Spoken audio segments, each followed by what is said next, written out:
Bienvenue à toutes et à tous, on est ensemble pendant 8 minutes pour faire un point sur toute l'actualité de la région. Et on va parler de ce phénomène de ces comptes nickel qui font un tabac. Lancé en 2014, en 5 ans, plus d'1 million de ces comptes bancaires ont été ouverts chez les buralistes. Un service bancaire qui séduit par sa facilité de création puisqu'il ne suffit que de 20 € pour posséder son propre compte nickel. Une somme à redéposer à chaque date anniversaire, pas de conditions de revenus. Des comptes qui sont plébiscités par les personnes interdites bancaires ou sans revenus, mais pas seulement. Alors pour retirer ou déposer de l'argent, il suffit de se rendre chez un buraliste qui dispose de ce service, un compte où il est par contre interdit d'être à découvert. Dans la région, plus de 85 000 comptes sont actifs aujourd'hui, ce qui représente une hausse de 3% encore en janvier dernier. Pour parler de ces comptes nickel, Lucille Berthe-Constant a rencontré Brigitte Brice, une buraliste de la région. Chez elle, ce sont une dizaine de clients chaque jour qui sollicitent ce type de service. Écoutez. On lui demande une pièce d'identité valide, alors soit le passeport, la pièce d'identité ou le titre de séjour, que les dates soient valides surtout. Après on lui demande 20 € pour la carte, un numéro de téléphone et une boîte mail. Après quand ils ont tous les éléments, ils s'inscrivent, nous on leur vend le kit, on l'enregistre et eux sur la tablette ils mettent tous les renseignements que le compte nickel leur demande, plus en plus maintenant c'est nouveau, ils demandent une photo. Après ils inscrivent leur compte sur leur ordinateur et après eux-mêmes gèrent leur compte sur leur ordinateur. C'est-à-dire qu'ils font les virements, les prélèvements, tout. Ils peuvent verser jusqu'à 750 € dans le mois glissant, en espèces. Et puis profitons de ces vacances scolaires pour vous emmener dans un des endroits les plus secrets de la région. Le saviez-vous, au cœur de la citadelle de l'île se cache une caserne militaire, et sous celle-ci, des souterrains qui racontent l'histoire de cette citadelle. Les secrets de cette caserne, racontés par Xavier Silly.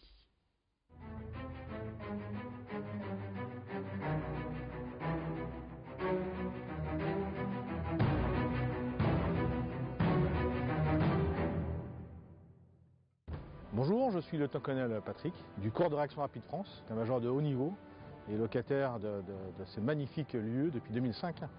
Je vous invite dès à présent à visiter et découvrir un endroit insolite de cette magnifique citadelle.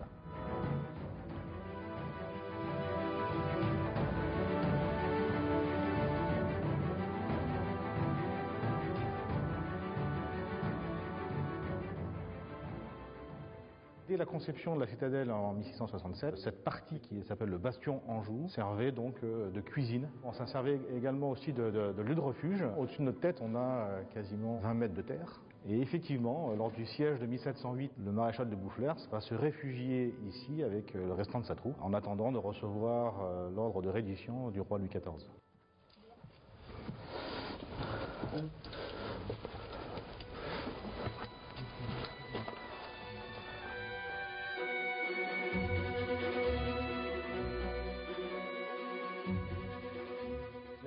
Exactement dans un tunnel de contre-sape. Elle traverse le rempart de part en part pour pouvoir écouter l'ennemi si celui-ci arrive à pénétrer et creuser un tunnel sous le rempart et au besoin mettre une charge explosive à proximité et donc saper le travail de l'ennemi.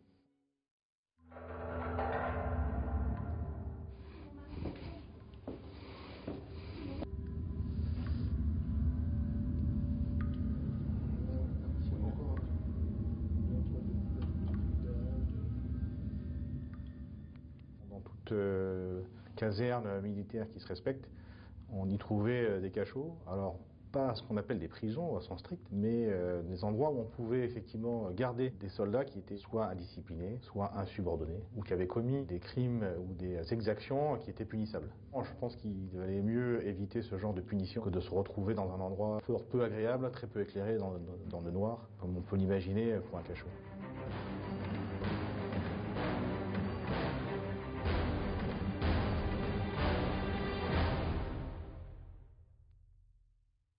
Et puis on parle maintenant de cette exposition. Ils ont entre 16 et 30 ans et ont peint ces 70 tableaux entre 2016 et 2018, alors qu'ils étaient à Calais en train d'espérer pouvoir passer en Angleterre. Jusqu'à jeudi, la maison des associations de Lille accueille cette exposition de peinture réalisée par des migrants. Le but, permettre à ces personnes d'exprimer leurs sentiments, leurs ressentis, là où la barrière de la langue les empêchait de s'exprimer correctement avec des mots. La fuite de leur pays, la guerre, les violences, la mort. Certains dessins sont très forts.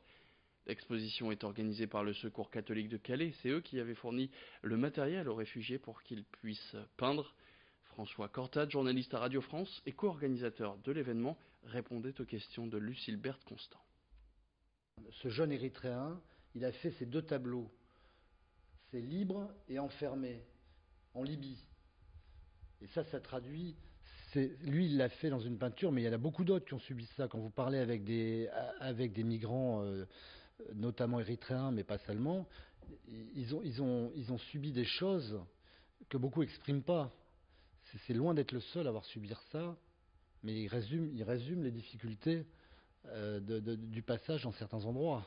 C'est le passage en Libye, c'est un jeune Érythréen de 17 ans qui a fait ce tableau-là, et où on voit bien tout le parcours du combattant là, de ces petites personnes là, dans les déserts. Et il a voulu faire le noir là, sur le désert parce qu'il dit on ne voit pas les noirs. Donc voilà, il exprime des choses, quoi. Et puis avant de se quitter cette info, en bref, attention à la possible galère ce mercredi. En Belgique, plusieurs syndicats ont appelé une grève générale, notamment sur le transport, surtout le rail et l'aérien.